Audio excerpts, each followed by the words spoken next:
Hello mga ate, gusto ko lang i-share kung paano ako nag-register ng e-travel bago ako umuwi. Kakauwi ko lang last June 24, tapos bumalik ako dito sa Hong Kong ng July 15. Tuturuan ko na rin kayo kung paano ako nag-register sa e-travel. e-travel.gov.ph.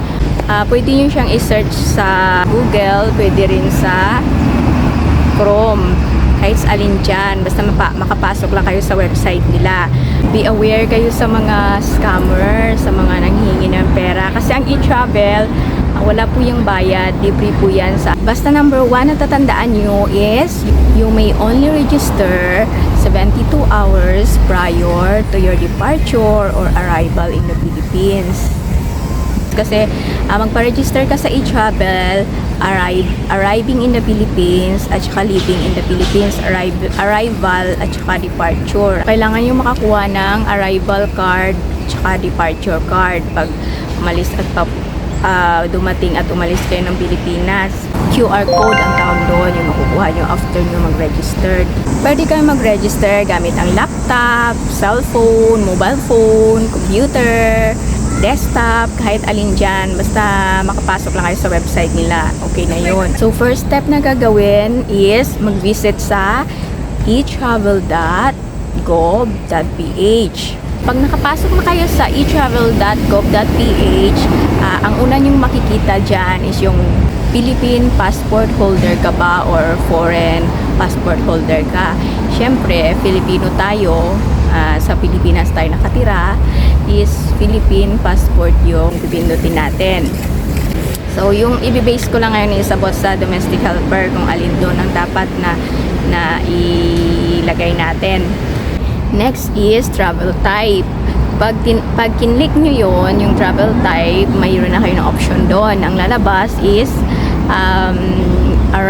arrival and departure. So, kung pauwi tayo ng Pilipinas, arrival yung pipiliin natin. So, dalawang beses tayo mag-register. Arrival and departure. Pero same pa rin yung ating gagawin. Ang magkaiba lang is yung arrival lang at saka yung departure. Next is yung transportation type. Ang ilalagay natin is air. Next is yung date. Yung date ng arrival natin sa Pilipinas. Yung paglapag mismo natin sa Pilipinas. And next is yung email address mo. Ilagay mo doon yung email address mo. At i-re-enter mo lang yung email address mo. I-check yung box na nakasulat na I have read and agreed. Check nyo yun. Tapos, i-click nyo yung yes, I agree. Pag na-check nyo na yun, tapos, i-click nyo yung continue. Pag na-click nyo na yung continue, bubungad na sa inyo yung step 1.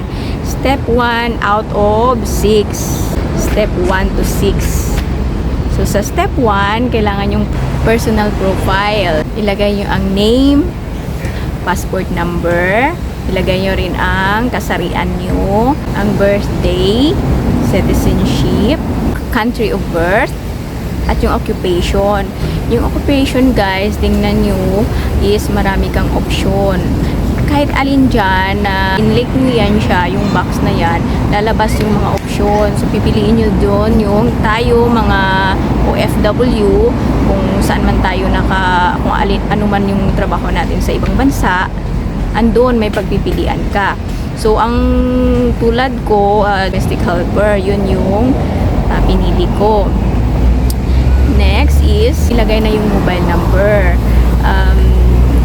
Pwedeng mobile number mo sa Pilipinas, pwede, ang nilagay ko kasi wala kasi akong mobile number sa Pilipinas, so ang nilagay ko is yung mobile number ko dito sa Hong Kong. Na okay naman siya, in-accept naman, so pwede din.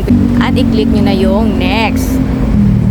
Ang next is e-travel step 2. Ang e-travel step 2 naman is permanent country of residence. Una, yung country. Siyempre, Philippines. Yung address nyo, province, municipality, barangay, house street number, ilagay nyo doon. Test na line 2, pwede nyo na yung skip. I-blank nyo na lang yun. Next is e-travel step 3. Travel details naman ang step 3, date of arrival. Ilagay niyo doon yung date of arrival sa Pilipinas, yung pagdating sa Pilipinas. Next is yung country of origin. Ilagay niyo sa country of origin is kung saan kayo galing na bansa. Halimbawa lang, tulad ko, domestic helper ako sa Hong Kong. So, yung nilagay ko doon is Hong Kong. Next is may tanong doon na, are you OFW worker? Yes, ang isasagot nyo doon.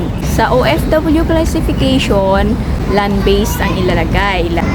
Purpose of travel, yan ba lang tayo, mga DH, uuwi tayong Pilipinas dahil magbakasyon, pwede nating ilagay doon, vacation.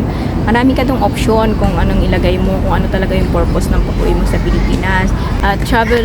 Traveler type, aircraft, name of airline, ilagay mo kung anong eroplano ka sasakay, kung Cebu Pacific ba or kung anong eroplano ka.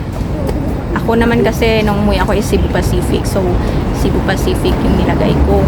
Airport of arrival, pag kinlik mo yung airport of arrival, lalabas na yun agad yung mga airport doon.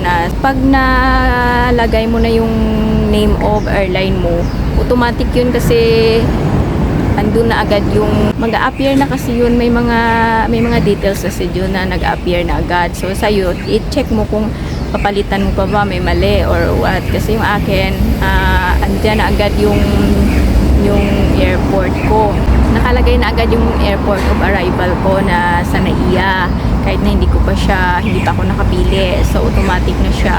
So, chinek ko lang kung tama yung nakalagay. Tama naman. So, okay na yon. Yung seat number, pwede nyo na rin yung i-leave. Kung wala naman kayong seat number, pwede na yon. I-blank nyo na lang yon. Tapos, is next. E-travel. Step 4 na tayo. Destination upon arrival, ang step 4. May pagpipilian ka doon. Hotel, residence, or transit. Siyempre, ikaw, depende sa'yo kung uuwi ka na didiretso ka pa ba sa hotel. Kung didiretso ka naman sa bahay nyo, yung residence, pag naklik mo yung residence, mag-appear doon yung may box doon sa baba na same as permanent country of residence. So, i-check mo lang yun. Mag-appear na agad yung finil up mo nung sa step 1 pag chinek mo yun, mag-appear na doon yung automatic yung address mo sa Pilipinas. Ang andon is yung province mo, city or municipality, at saka yung last is yung mobile number. Ang ilagay mo sa mobile number, yung mobile number mo sa Pilipinas. So, kung wala kang mobile number sa Pilipinas, yung mobile number ng kamag-anak mo, ng family member, kung kahit sino dyan, yung asawa mo, yung parents mo, kapatid mo, pwede kahit alin. Basta may mailagay ka lang na mobile number. Next is e-travel step 5.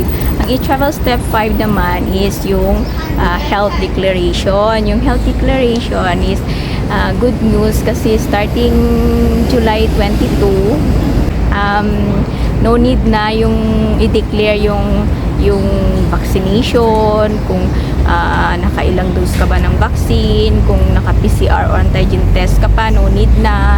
May details na itatanong na konti, pero hindi na tulad noon na.